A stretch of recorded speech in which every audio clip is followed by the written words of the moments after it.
What in the cell is going on? Cell organelle, structure, and function. We talked about the cell theory and how all organisms are made up of one or more cells. We also talked about how the cell theory says that the smallest unit of life is a cell. Also, that all cells come from pre-existing cells. We also talked about the differences between prokaryotic and eukaryotic cell. We said how prokaryotic cells are going to be very small, and they're going to have DNA that is circular, and also eukaryotic cells that are larger, they have DNA that is linear. Two other important things you should know about prokaryotic cells is that they have the DNA inside a nucleus, and also membrane-bound organelles, while eukaryotic cells do not. Eukaryotic cells only have their DNA in a nucleoid region right here floating in the cytoplasm. They do not have a nucleus surrounded by it. We also talked about the differences between plant and animal cells, and we said how plant cells have chloroplasts, cell walls, and a central vacuole, while animal cells do not. I also told you how by the end of the 6 weeks you should know all the organelles of plant and animal cells. We're going to go through each one of them, and you're going to learn the structure, so what it looks like, and the function, what each of these organelles do. So we're going to go one by one, starting now. So organelles are basically your little organs of a cell. They are the internal parts of the cell. And just like your organs, the internal part of your body, such as your brain or your kidney or your liver, all of these organelles have a specific role to play in keeping the cell in a balanced, steady state. Now remember, we call that balanced state homeostasis. So all of these organelles have a role in homeostasis. The plasma membrane is going to be the first one that we're talking about. This is going to be super important because it regulates what enters and what leaves a cell. So it's going to be made up of a double layer of lipids with proteins embedded on it. In this diagram, you can only see the lipids. Here's one layer with the hydrophilic head, which means it likes water, and the hydrophobic fatty acid tails. So again, it's a lipid, so it's going to be made up of fatty acids. Also, there's another side to it as well. So this is going to be the outside, and this is going to be the inside. And you can see here that the cell membrane is surrounding this cell. So the main function of this cell membrane is going to be security. It almost acts like the skin.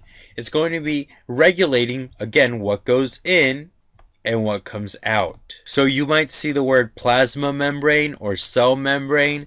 They both mean the same thing. And these are found in all cells, even prokaryotic cells. They're all going to have a plasma cell membrane that are going to be letting things in and out of the cell. Ribosomes are our next organelle. They're going to be the smallest organelle, and they're also going to be found in all cells, both prokaryotic and eukaryotic cells. They're going to be the site of protein synthesis. So this is where proteins are going to be made. Now remember, in our biomolecules unit, we talked about how proteins are made up of amino acids and that there are 22 different amino acids. And so we can take those amino acids and we can join them together to make a protein. Now, this is going to be done in the ribosome inside of a cell. And there are two places in the cell where you can find a ribosome. Up here, floating in the cytoplasm, and also on top of the rough endoplasmic reticulum. And we'll talk about what the rough endoplasmic reticulum does in a moment. So ribosomes, again, are going to act as an assembly line, for example. Again, assembling a bunch of proteins that are going to serve many functions inside a cell. The nucleus. This is a very, very important organelle because it is the brain or the control center of the cell. And you can see that I've circled the nucleus here in purple. This is the nucleus surrounded by a membrane. So it's going to contain DNA here in the center, and it's going to control all other organelles. So it has the DNA, which are going to be the instructions for making the cells and for controlling what goes on inside each individual cell. So I'd like to think of the nucleus as a central office or the headquarters of the cell. Now remember, only eukaryotic cells have a nucleus. Prokaryotic cells do not have a nucleus. They just have their DNA bundled up in an area called the nucleoid region. So the nucleus is going to be very, very important for controlling what goes on in the cell and for storing DNA. Now the endoplasmic reticulum is going to be interconnected channels for shipping and transporting of proteins throughout the cell. And there are two types of endoplasmic reticulum. There's the smooth ER and the rough ER. So the endoplasmic reticulum again is going to act as the shipping center. So proteins are going to be made in it as well, and it's going to prepare it and pack it up through the rough ER and through the smooth ER so it can go through other parts of the cell. I'd like to think of it as the shipping center, or also think about an emergency room. When you're going through the emergency room, the ER, there you're being packaged up, you're being stitched up, you're being all taken care of so they can ship you off back to your home. Thanks, nurses and doctors. So again, there are two types of ER. There's the rough ER, which has ribosomes attached to it. So you can see here the rough ER. These little studs that you see here are going to be ribosomes. So again, this is going to be, the ribosomes are the central place where proteins are made, and the rough ER is going to be packaging those proteins inside these little lipid envelopes. Okay, so there's an important reason why ribosomes are attached to the rough ER. Also, the smooth ER does not have ribosomes. So you can see the smooth ER is just going to be smooth because there's no ribosomes attached to it. What makes the rough ER rough? Well, it's going to be these studs attached to it, these ribosomes. Now the Golgi apparatus. Those are going to be modifying, packaging, and distributing proteins. So again, it's the repair and packaging center, and it's going to take proteins, package them up, and ship them off. Okay, so I'd like to think of them as a post office as well. So it was discovered by Camillo Golgi, and this is a portrait of him. I think that's, a really nice portrait. He kind of looks kind of grandfatherly in it, doesn't he? So the mitochondria, that's going to be the powerhouse of the cell. So what we mean by that is it's going to provide energy in the form of ATP for cell functions. It's going to provide energy in the form of ATP for cell functions. So a molecule of glucose is going to come into the mitochondria, and it's going to be turned into ATP, which the cell can use for energy. So one interesting thing about the mitochondria is that it actually contains its own genetic material to reproduce. I wonder why that is. We'll get to that towards the end. But keep thinking about why the mitochondria might have its own genetic material, even though we just said that the cell's genetic material is in the nucleus. Interesting stuff right here. So again, the mitochondria is going to be the power generator. It is the powerhouse of the cell. So if I were to go to prison, just call me mitochondria because I'm the powerhouse of the cell. So right here is also going to be the mitochondria. Okay, I circled it right here. And if there's anything in school that you learn but then are soon going to forget, Don't ever forget that the mitochondria is the powerhouse of the cells. Okay? So, if you didn't learn how to pay taxes in schools, don't worry. The mitochondria is the powerhouse of the cell. So, vesicles and vacuoles. They're going to be storage for food, enzymes, and waste. So, animal cells have many small vesicles, which are used for storage and transport, while plant cells have one large vacuole. So again, the vesicles and vacuoles in plant cells are going to be the storage facility. Animal cells do not have vacuole cells, and plant cells do not have vesicles. So animal cells have vesicles, while plant cells only have one large vacuole. Again, these are going to be used as a storage facility. Another organelle are called lysosomes. Lysosomes digest unused organelles, cellular waste, and bacteria and viruses that have entered the cell. They clean the cells out of debris, and they contain digestive enzymes inside of them that will help clean up and kill anything inside the lysosome. Their job is going to function as a janitor, making sure that the cell, that all the waste, all the foreign invaders such as bacteria and viruses are cleaned up and taken care of. I like to think of lysosomes as the same as Lysol, right? We use Lysol spray to kill bacteria and viruses in the air, and also to make it clean nicer, right? So I think many of you can agree that my room could use a nice spray of Lysol every once in a while. Bring some for extra credit. Again, lysosomes are only going to be found in animal cells only. Okay? So lysosomes are only in animal cells. Another organelle that is going to help the cell is going to be flagella and cilia. And these are going to help the cell move about in its environment. So if we have a lot of unicellular organisms, we're going to see flagella and cilia. We're not going to see it so much in plants or animals, except animals might have a flagella on their sperm cells. But these are usually going to be your unicellular eukaryotic cells that have them. Or also, some bacteria will also have a ancestral form of a flagella.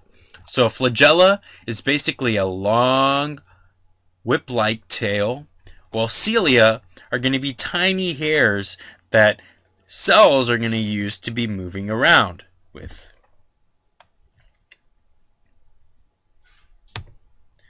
Also, the next part of the cell is called the cytoplasm. Now, I talked about this yesterday, and I said the cytoplasm is a clear jelly-like fluid inside the cell that supports its organelles. So I kind of use the analogy of that Jell-O with the fruit inside of it. They used to have it here at the cafeteria when I went to school here. And the Jell-O that has all these little fruit pieces inside of them, that's kind of what the cell looks like. Again, those fruit pieces are going to be the individual organelles, while the Jell-O is going to be the cytoplasm, and it's going to help keep the organelles in place. So I would think of the cytoplasm as kind of your support staff. It's going to help keep these organelles supported. The next one is the cytoskeleton. It provides strength, shape, and movement. So if we like to think about the cytoskeleton, it functions just like the skeleton of your own body. It's for support and movement. Think about this building even. If I were to take out all the walls, all the sheetrock from the walls, and what was left are only the steel beams on the ceiling and also the steel beams that make up the walls, that's going to be your cytoskeleton of the building, right? So it's going to be providing strength, shape, and also it's going to be the walls or the scaffolding of a building. The following is only found in plants: chloroplast, cell wall, and large vacuole. So the chloroplast provides energy for the cell to use using sunlight.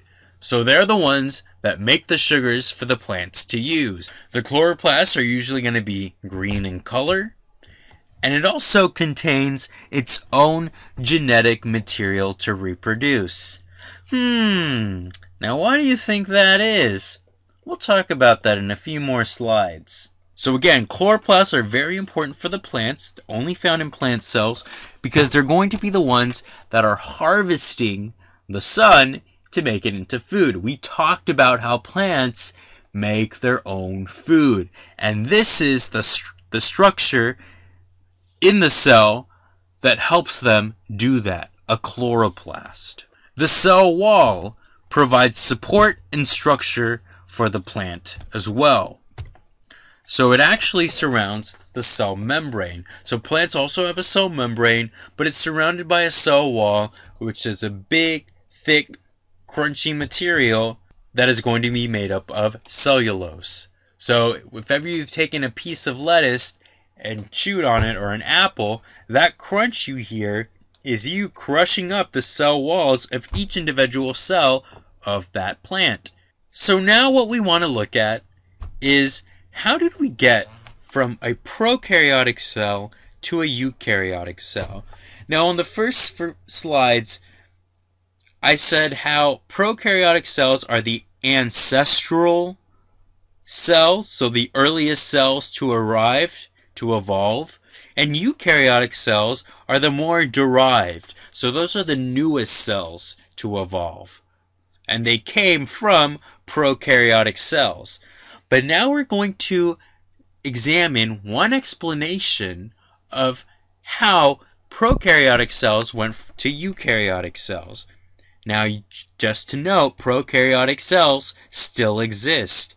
They've existed for 3.5 billion years, and they're probably not going away anytime soon. But eukaryotic cells, on the other hand, are relatively recent. They evolved probably 1.5 billion years ago. But they came from somewhere, and they had to come from prokaryotic cells. And this is how they evolved. So, it's called the endosymbiotic theory. So, endo means inside, while symbiotic means living together. Now, we've already talked about many types of symbiotic relationships in the ecology unit. We talked about the sea anemone and the clownfish, how the sea anemone gets food from the clownfish, and in return, the sea anemone protects the clownfish from predators. So the endosymbiotic theory is going to help us explain how we went from prokaryotic cells to eukaryotic cells. And it follows the same general pattern we saw with the sea anemone and the clownfish. So we started off with an ancestral prokaryote, so one of the earliest prokaryotes. And then over time, the plasma membrane, so that outer covering that protects the cell, started folding in within each other, started folding within itself, surrounding the DNA. So over time, the plasma membrane began folding on itself, and it surrounded the DNA, which, again, caused the nucleus to form. And over time, we had an aerobic bacterial cell. So a bacteria cell that was heterotrophic, that had to get its food from somewhere else. And we also had a cyanobacterium. And cyanobacteria are still existing today. What they do is that they make their own food. Okay, so they use the sun to make their own food. Do you see where I'm getting here in a minute? So what happened was these two bacterias, this larger prokaryotic cell took in these bacteria. They basically swallowed it up, but it didn't eat them, because what happened was the smaller cells, so these two cells, benefited by being protected within the larger cell, and then the larger cell benefited because the smaller cells provided energy for it, so it provided food. So again, the larger cell provided protection to the smaller bacterial cells, the smaller prokaryotic cells, and in return, these two would provide food. Now, over time, they both became one eukaryotic organism. So I want you to stop and think, what two organelles came from bacteria? Remember, one's using solar energy to make food, and the other one is just using already sugars, eating sugars to make food as well.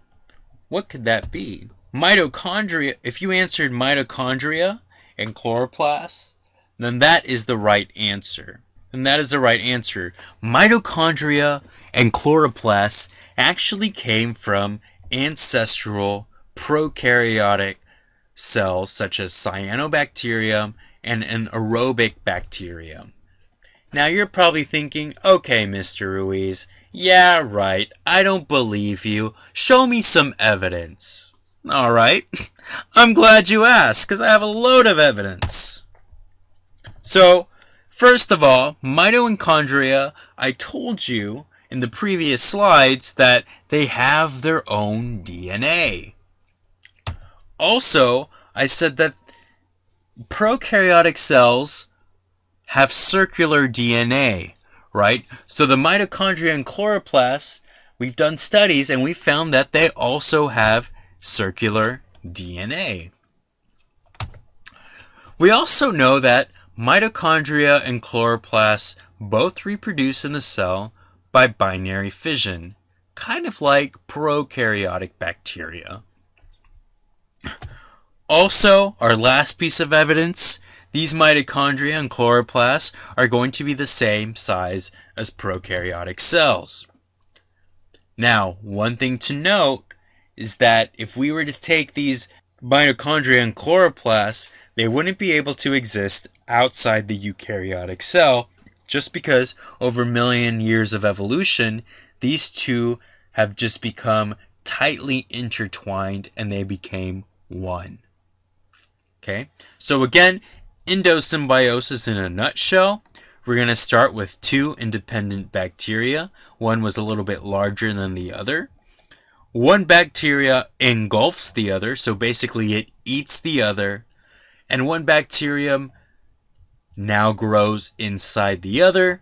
And both benefit from this arrangement. So this bacteria, the large bacteria, is getting food, while the smaller one is getting shelter. And over time, the internal bacteria are passed from one generation to another generation. And voila, now we have a eukaryotic cell. So this concludes the notes. Make sure that you have everything filled in. You can go pause, rewind, fast forward to make sure that you have all of the notes you need. I'm also going to be posting these notes onto my website so you know where to find them. Use these notes again, guys, to review for your test. Listen to my voice, okay, to review for your test.